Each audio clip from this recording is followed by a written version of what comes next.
When Jay was going after B was a very young woman. Now, I did a Rockaware photo shoot in Colorado, and I think it was during the winter time of '06 or '07. And Naomi Campbell was there, actress Jamie King was there, Jay was there, B was there, and he rented this house. And we were supposed to do this rap party for this photo shoot.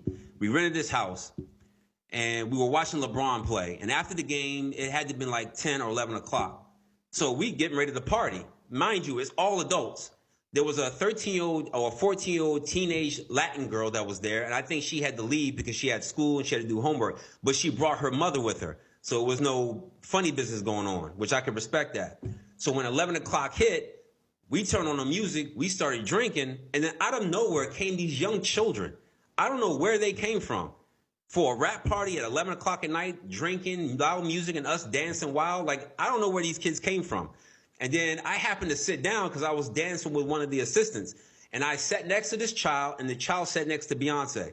So I hear B say something about, doesn't this look sexy? Or isn't this sexy?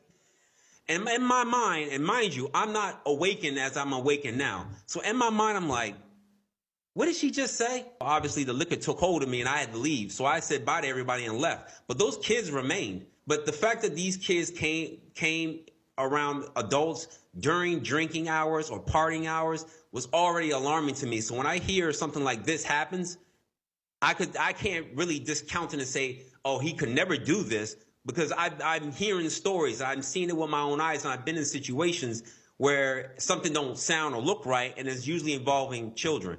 Because we all know how shameful it is to be messing around with a child, no matter what the age. And they know that the majority of the people in this country or in this world do not sit by and will not let anybody abuse children.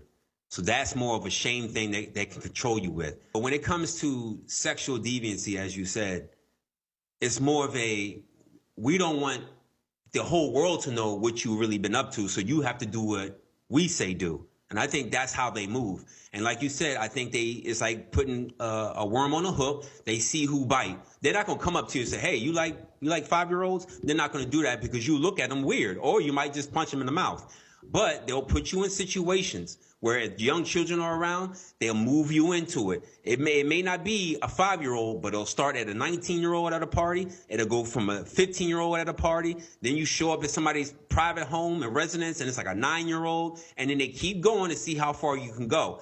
And I don't want to imagine it, but I know they're going as far as they can go until they get into animals. And I know when it comes to sexual deviancy and it comes to lust, there is no backstop to that until you reach an animal. And that's where, if we talk about the days of Noah, that's exactly where sexual deviancy ends up. It ends up with animals.